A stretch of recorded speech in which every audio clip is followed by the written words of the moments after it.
Continuando a nossa aula de aldeídos e cetonas, a gente vai aprender um pouco agora sobre a nomenclatura dessa classe de compostos.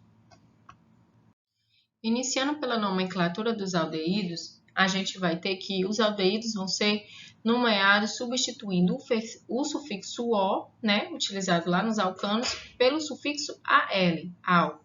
Então, você tem aqui, por exemplo, o alcano com 4 carbonos recebe o nome de butano, né, terminando em "o", sufixo "o". Quando for o aldeído, com a mesma quantidade de carbonos, ele vai trocar o sufixo "o" pelo "al" e vai ficar butanal, tá? A cadeia principal deve ser a mais longa e deve conter o grupo CHO, que é C-OH, né? A carbonila ligada ao hidrogênio. Então, veja aqui. Aqui a gente tem dois exemplos. Esse primeiro exemplo aqui, vou colocar aqui a dupla O, né? E o hidrogênio. Então, para esse primeiro exemplo, a cadeia carbônica escolhida foi essa aqui que está destacada em vermelho, né? Se a gente contar, ó, tem 1, 2, 3, 4, 5, 6, 7, 8 carbonos. Só que eu não estou incluindo a minha função orgânica aqui, que é o aldeído.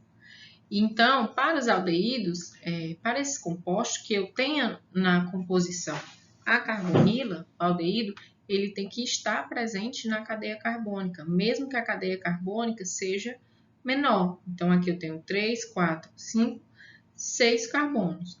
Eu tenho 6 carbonos, a cadeia carbônica é menor, mas está contando aqui, incluindo a minha função. Então, essa é a forma correta de escolher a cadeia carbônica e não essa daqui, né?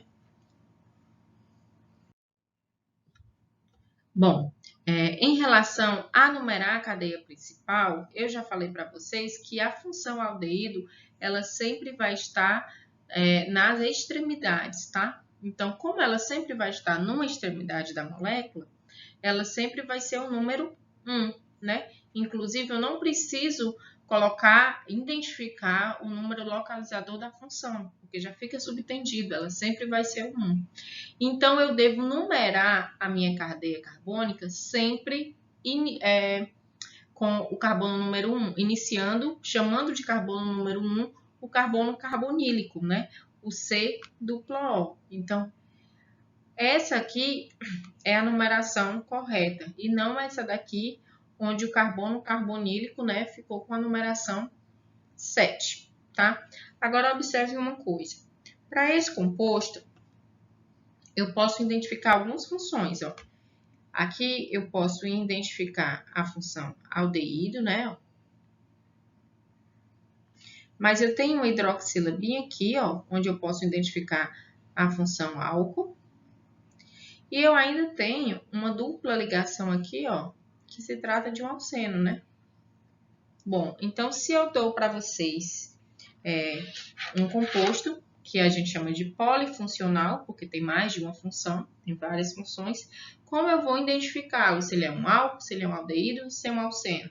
Eu vou dar nome a quem? A um aldeído? A um álcool? Então, existe aqui essa figura que mostra para a gente a prioridade dos grupos funcionais. Então, quem sempre vai ter a maior prioridade 1, vai ser o ácido carboxílico, que ele está bem aqui na ponta. Ó. O ácido carboxílico, se ele estiver presente em um composto, a função predominante daquele composto é ácido carboxílico. E aí o nome dele, você vai nomeá-lo como se fosse um ácido, tá? Então, observando as funções que a gente tem nesse composto aqui em cima, ó, a gente tem aqui o álcool, a gente tem o alceno e a gente tem bem aqui, ó, o aldeído. Então, o aldeído tem prioridade 7, o álcool 9 e o alceno 2. Então, como a prioridade está indo nesse sentido, ó, quem tem maior prioridade lá vai ser o aldeído. Então, eu vou nomear esse composto como se ele fosse um aldeído. E a gente vai ver mais na frente, talvez só em orgânica 2, não dê tempo para a gente ver aqui, como nomear compostos polifuncionais. Vamos fazer agora dois exemplos, tá? Bem simples, de como nomear os aldeídos. Primeira coisa, você vai identificar a função, né? Aqui você tem o aldeído e vai numerar a cadeia carbônica. Então, o carbono carbonílico vai ser sempre 1. Então, 1, 2, 3, 4, 5, 6. Cadeia principal tem 6 carbonos e no carbono 4 você observa aqui uma ramificação. Essa ramificação tem 1, tem 2 carbonos. Então, a gente tem o etil. Bom, se não tem mais nenhuma ramificação, a gente só tem que lembrar que nos aldeídos a gente termina com o sufixo AL em vez do O do alcano. Então, o nome desse composto eu tenho que dizer que no carbono eu tenho 4 etil, então vai ficar 4 etil. Como a cadeia principal tem 6, né? Vai ser hexa de 6 carbonos e aqui eu termino com o al, então vai ser 4 etil hexanal, o nome desse composto. O segundo composto é um pouquinho mais complicado, mas não muito também. Então, você vai numerar a cadeia carbônica, carbono carbonílico 1, 2, 3, 4, 5, 6, 7, 8. Então, a cadeia principal tem 8 carbonos. Identificar os substituintes. No carbono 7, ó, uma ramificação substituinte com um carbono, que é a metil ou metila. E aqui no carbono 4, você também tem outro substituinte, que é uma etila, né? Etil ou etila. E aqui não esquecer que você tem uma insaturação entre os carbonos 4 e 5. Então, essa insaturação aqui você tem que colocar no nome, avisando que no carbono menor, ou seja, no carbono 4, tem uma insaturação. É N, né? Por ser uma dupla. Então, o nome desse composto vai ficar 4-etil, 7-metil, oct, porque tem 8 carbonos. Então, no carbono 4 tem uma dupla ligação EN e termina com al. 4-etil, 7-metil, oct, 4-enal. Nos aldeídos cíclicos, né? Ou seja, quando a gente tiver um aldeído ligado a um composto cíclico, a um anel, a gente vai poder utilizar o sufixo carbaldeído, tá? Então, olha aqui, você tem aqui a função aldeído e está ligado a um anel de 5 membros, o ciclopentano. Então, o nome desse composto vai ser ciclopentano carbaldeído, tá? Agora, você tem aqui um anel de 4 membros, né? Com ligação dupla, que é localizada no carbono 2. Então, você vai chamar de ciclo-but 2-eno. Agora, você identifica onde está o aldeído, um carbaldeído.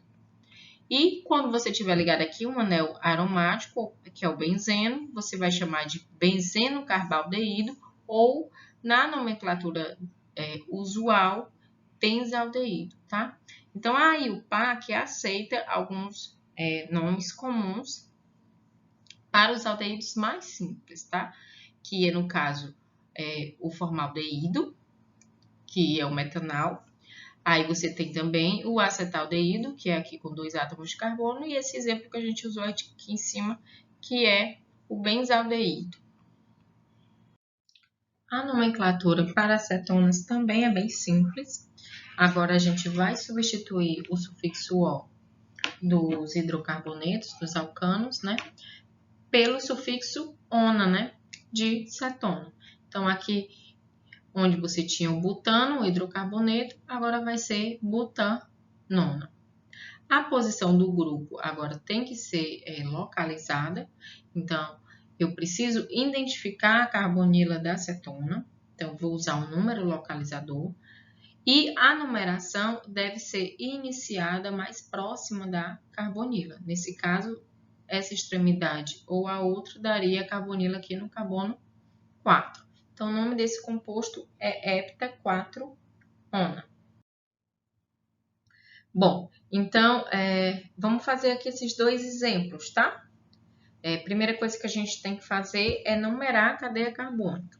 Eu vou numerar mais próximo à carbonila e buscar a cadeia carbônica maior possível, tá? Então, para esse primeiro composto aqui, ó, eu vou numerar da seguinte forma. Carbonila vai receber o nome de 3, 4. A partir do 4, tanto faz eu ir por cima ou por baixo, tá? Vou aqui por baixo mesmo, carbono 5, carbono 6. Então, meu composto tem 6 carbonos e eu observo que eu tenho uma ramificação, ó, aqui no carbono 4. Que ramificação é essa com 2 carbonos? É o substituinte etil. Então, como é que vai ficar o nome desse composto, tá? Vou dizer que no carbono 4 eu tenho um etil. Minha cadeia principal tem 6 carbonos. Então, eu vou chamar de X. Só tenho ligação simples, hexan. Lá no carbono 3 está a carbonila. Então, eu coloco 3 ona. 4 etil, hexa, 3 ona é o nome para esse composto. Vamos olhar o segundo composto. É um pouco mais substituído. Então, vou começar a numerar por aqui também, por essa extremidade. 1, 2, 3, 4, 5, 6. Chegando aqui no carbono 6, eu vou por cima porque é o caminho mais longo, né? Ó, 7, 8 e 9. Então, minha cadeia principal tem 9 carbonos. Vamos olhar os substituintes. Então, no carbono 6, ó, eu tenho um substituinte com 2 carbonos, que é o metil. Mas eu também tenho 2 substituintes, ó, no carbono 4, que são metilas, 2 metilas. Então, como é que vai ficar o nome desse composto? Você vai por ordem alfabética, né? Primeiro vem etil antes de metila. Então, você vai dizer que no carbono 6 você tem um etil. No carbono 4, você tem 2 metilas. Então, você vai colocar 4,4 de metil. A cadeia principal tem 9 carbonos. Vou escrever aqui embaixo. Non, de ligações simples, AN. E onde é que está a acetona? No carbono 3. Então, 3 ona. 6 etil, 4,4 de metil, nonan, 3 ona é o nome para esse composto. E finalizando aqui as cetonas, é só em relação ao nome comum, né? Ao nome usual, que para cetonas poucos nomes usuais são aceitos pela IUPAC, tá? Entre eles a gente tem a acetona, a acetofenona e a benzofenona. E aqui a gente encerra a nossa aula sobre aldeídos e cetonas.